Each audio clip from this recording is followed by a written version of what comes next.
మేఘ సందేశం first part కోసం Telugu yes reviews ఛానల్ని సబ్స్క్రైబ్ చేయండి. ఏంటి తారా ఈ టైంలో వచ్చావు అని పూరి అడుగుతూ ఉంటుంది.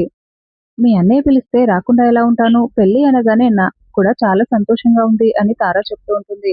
అన్నయ్య వదినొచ్చింది అని పూరి చెప్పగానే గగన్ పరుగులు పెడుతూ తారాని హక్ చేసుకొని పిలవగానే వచ్చినందుకు థ్యాంక్ యూ సో మచ్ అని హక్ చేసుకొని చాలా సంతోషపడుతూ ఉంటాడు. అయితే వదిన అనగానే అక్కడ భూమి వచ్చిందనుకొని గగన్ తారాలో భూమిని ఊహించుకుంటూ హక్ చేసుకుని ఉంటాడు. అప్పుడే పూరి సిగ్గుపడుతూ అక్కడి నుండి వెళ్ళిపోతుంది. ఇక తార చాలా సంతోషంగా మీకు కూడా thank you so much Gagan గారు అని చెప్పడంతో గగన్ అప్పుడు తేరుకొని ఏంటి తారా నువ్వా అని చాలా షాకింగ్ గా అడుగుతూ ఉంటాడు. తారా నువ్వా అని అడుగుతూ ఉంటే మీరు రమ్మంటే రాకుండా ఎలా ఉంటాను అని తార అంటూ ఉంటుంది. సారీ సారీ అని గగన్ అంటూ ఉంటాడు. అంటే మీరు రమ్మంటే రాకుండా ఎలా ఉంటాను అని తార అంటుంది. సారీ సారీ అని గగన్ అంటే, అంటే మీరు ఇప్పటి వరకు భూమి అని హక్ చేసుకున్నారా? నన్ను చూసి వేరొక ఆడదాన్ని గుర్తు చేసుకొని ఇలా హక్ చేసుకుంటే నా మనసు ఎంతలా గాయపడుతుంది. ఏ భర్త అయినా కూడా భార్యని చూడాలని అనుకోవాలని అనుకుంటుందే కానీ ఇలా భూమిని తలుచుకొని నన్ను హక్ చేసుకుంటారా? అసలు నాకు చాలా బాధేస్తుంది అని తార ఏడుస్తూ ఉంటుంది. సారీ సారీ తారా, యాక్చువల్లీ అసలు భూమిపై నాకు చాలా కోపం ఉండింది. కానీ మీరా పిన్ని వచ్చి భూమి ఏ తప్పు చేయలేదనో ఎప్పుడైతే చెప్పిందో అప్పటి నుండి నేను భూమిని మర్చిపోలేకపోతున్నాను.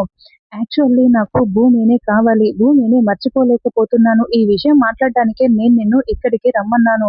భూమిని నేను వదులుకోలేకపోతున్నాను. కానీ నేను భూమిని వదులుకోవాల్సిందే. ఎందుకంటే నేను కావాలంటే వాళ్ళ నాన్న భూమికి దక్కడు. పైకేమో భూమినే తప్పు చేస్తుందన్నట్లుగా నేను ప్రవర్తిస్తున్నాను. నిజం చెప్పలేక నాలో నేను కుమిలిపోతున్నాను. భూమిని వదులుకోవాల్సిందే. రేపు పెళ్ళైన తర్వాత కూడా నా మనసులో భూమి మాత్రమే ఉంటుంది. ఐ మీన్ పెళ్ళైన తర్వాత కూడా నేను భూమిని మర్చిపోలేనని చెప్తున్నాను. నా మనసులో ఎప్పటికీ భూమి అలాగే ఉంటుంది. మనసులో ఒకరిని పెట్టుకొని నిన్ను పెళ్లి చేసుకోవాలి కదా. ఈ విషయం ఒక అమ్మాయిని మోసం చేసినట్లు అవుతుంది. అందుకే ఈ విషయం నేను నీకు ముందే చెప్దామని ఇలా పిలిపించాను.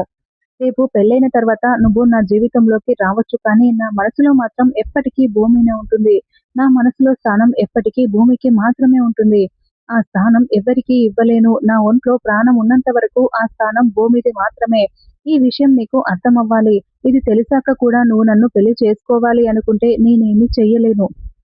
ఒకవేళ నువ్వు నాకు సపోర్ట్ చేసి నా వైపు నిలబడితే పూరి ధ్రువల పెళ్లి మాత్రమే చేద్దాము అని గగన్ చెప్తూ ఉంటే తారా క్లాప్స్ కొడుతూ ఈ విషయం చెప్పడం కోసమే మీరు నన్ను ఇక్కడికి రమ్మన్నారా? ఇప్పుడు మీరు నాకు ఇంకా ఇంకా చాలా బాగా నచ్చారు గగన్ గారు. భూమి సంతోషం కోసమే మీరు భూమిని వదులుకుంటున్నానని చెప్పారే. ఇలాంటి మగాడే కదా ఏ ఆడదానే కోరుకునేది. కాబట్టి నేను మిమ్మల్ని పెళ్లి చేసుకుంటాను. మన పెళ్లి జరిగితేనే మా అన్నయ్య పూరిల పెళ్లి జరుగుతుంది. రేపు మండపంలో కలుసుకుందాము. ఇప్పుడు నేను మిమ్మల్ని పెళ్లి చేసుకున్న తర్వాత భూమిని మర్చిపోయేలా నా ప్రేమతో నేను నిన్ను మార్చుకుంటాను. బాయ్ అంటూ తార వెళ్ళిపోతుంది. తర్వాత భూమి చందమామలో శోభాచంద్రుని చూసుకుంటూ అమ్మా నాన్న నా వైపు నిలబడ్డాడు. అపూర్వని శిక్షిస్తానని చెప్తున్నాడమ్మా అని చాలా సంతోషంగా మాట్లాడుకుంటూ ఉంటే అమ్మా భూమి అంటూ శరత్చంద్ర అక్కడికి వచ్చి ఏం చేస్తున్నావని అడుగుతూ ఉంటాడు. నాన్న మీరు నా వైపు ఉన్నారు. నాకు చాలా సంతోషంగా ఉంది అని భూమి చెప్తూ ఉంటే ఈ ఇంటికి వచ్చిన మొదటి రోజే నీ మాట విని ఉంటే బాగుండేది భూమి. నువ్వు నా కూతురు అనిపించుకున్నావు అని శరత్చంద్ర చాలా మంచిగా భూమితో మాట్లాడుతూ ఉంటాడు.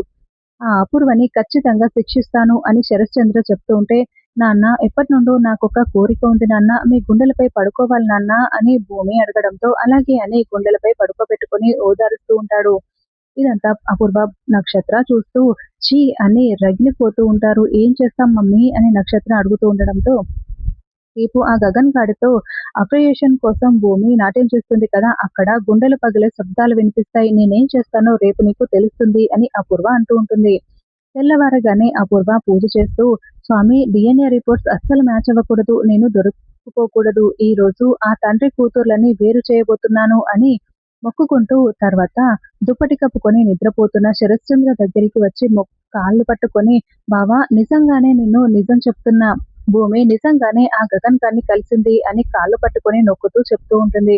అయితే అక్కడ ముసుగులో శరత్చంద్ర ఉండడు.